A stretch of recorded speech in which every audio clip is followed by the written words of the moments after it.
নমস্কার বন্ধুরা, সঙ্গীতার life cycle চ্যানেলে আপনাদের সকলকেই আরও একবার স্বাগত। আর আসন্ন দোল উৎসব উপলক্ষে আজকে আপনাদের সঙ্গে শেয়ার করব ভীষণ সহজ পদ্ধতিতে চন্দ্রকলা মিষ্টির রেসিপিটি। এই মিষ্টিটা দেখতে যতটাই সুন্দর, খেতেও ততোধিক সুন্দর। এর আউটার লেয়ারটা ক্রিস্পি এবং এখানে থাকে একটা চিনির শিরার কোটিং, আর ভেতরের লেয়ারটা হয় একদম সফট এবং বিভিন্ন ধরনের ড্রাই ফ্রুটসের পুর ভরা।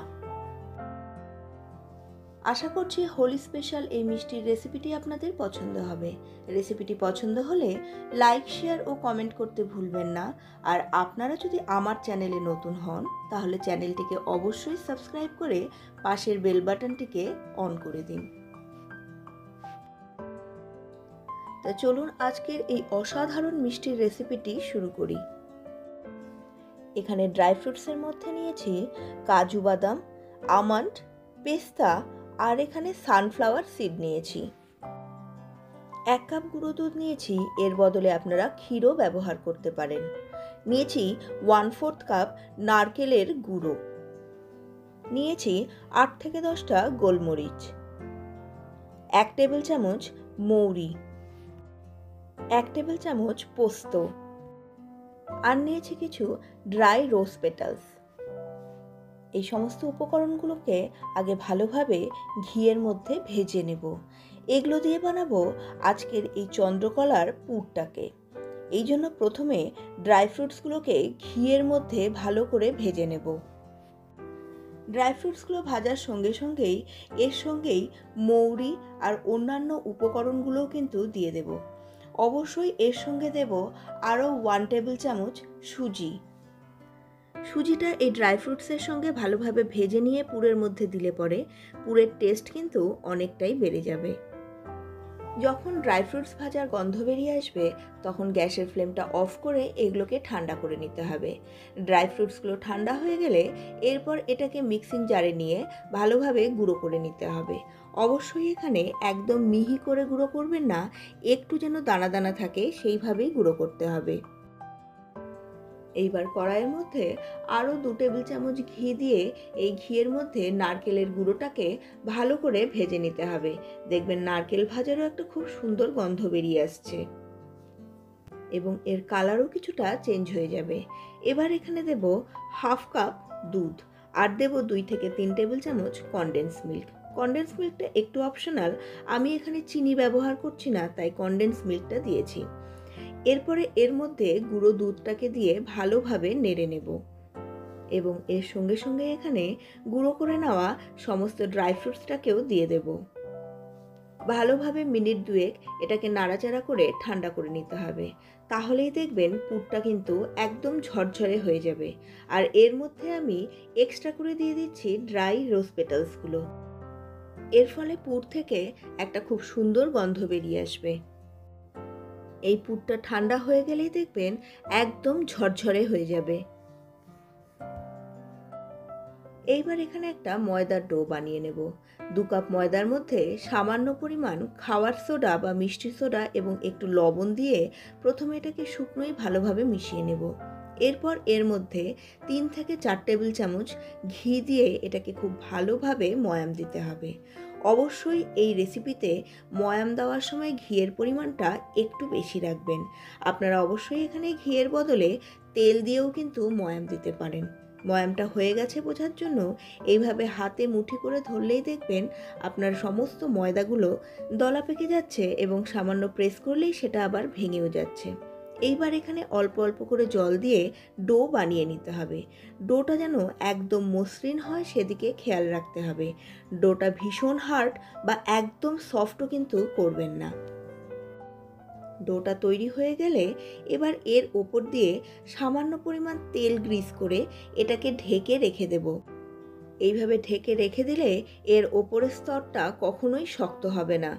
এইভাবে ঢেকে এটাকে প্রায় আধ ঘন্টা মতো রেখে দেব। এইবার এই ডোটা থেকে ছোট ছোট লেচি কেটে সেখান থেকে চন্দ্রকলা বানিয়ে নেওয়ার পালা। এটা এতটাই সহজ যে একবার দেখলে আপনারা খুব সহজেই কিন্তু বাড়িতেই বানিয়ে ফেলতে পারবেন, আর সেটাও হবে একদম দোকানের মতন।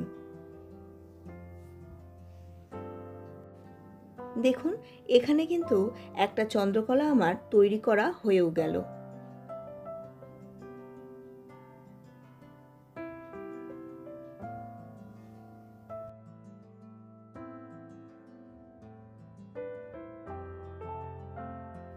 চন্দ্রকলাগুলো বানানোর জন্য প্রথমে দুটো ছোট ছোট আকারের লেচি কেটে নিয়েছি।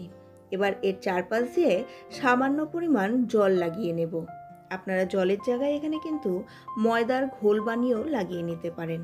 এরপর মাঝখানে পুরটা দিয়ে ওপর দিয়ে আর একটা স্তরকে এইভাবে আটকে দেব। আটকানোটা কিন্তু খুব ভালোভাবে আটকাতে হবে যাতে চারপাশটা খুলে না যায়। এইবার এটাকে এইভাবে ধীরে ধীরে সাইডগুলো মুড়ে নিন। তবে এখানে যদি আপনাদের এইভাবে মুড়তে অসুবিধা হয় তাহলে সাইডটাকে শুধু একটু ভালো করে গুটিয়ে নিন, তাহলেও কিন্তু হবে। শুধু খেয়াল রাখতে হবে ভাজার সময় এর সাইডগুলো যেন খুলে না যায়। আর চন্দ্রকলাগুলো বানানোর পরও এগুলোকে ভেজা রুমাল বা কাপড় দিয়ে ঢেকে রেখে দিন, তাহলে এর ওপরের স্তরটাও শক্ত হবে না এবং এটা কিন্তু সফট থাকবে।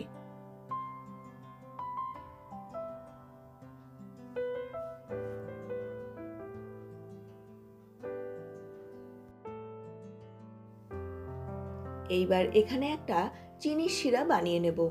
এখানে 1 বাটি চিনি নিয়েছি আর ওই একই বাটির মাপের 4 ভাগের 3 ভাগ জল নিয়েছি। চিনিটা যখন একটু গলে যাবে তখন এর মধ্যে 2 থেকে 3টে এলাচের দানা ফাটিয়ে দিয়ে দেব আর এর মধ্যেই দিয়ে দেব কিছুটা স্যাফরন বা জাফরান। ভালোভাবে মিশিয়ে নিয়ে ফুটিয়ে নেব যাতে চিনিটা সম্পূর্ণরূপে গলে যায়।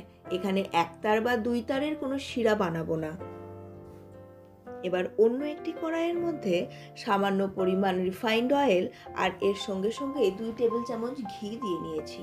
ঘিটা যখন গলে যাবে তখন এর মধ্যে একে একে সমস্ত চন্দ্রকলাগুলো ভেজে নেব।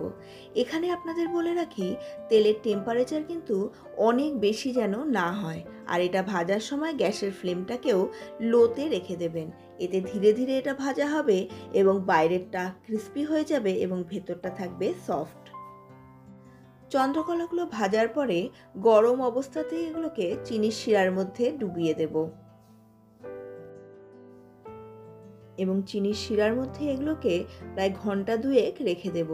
এতে এর বাইরে একটা চিনির কোটিং তৈরি হয়ে যাবে।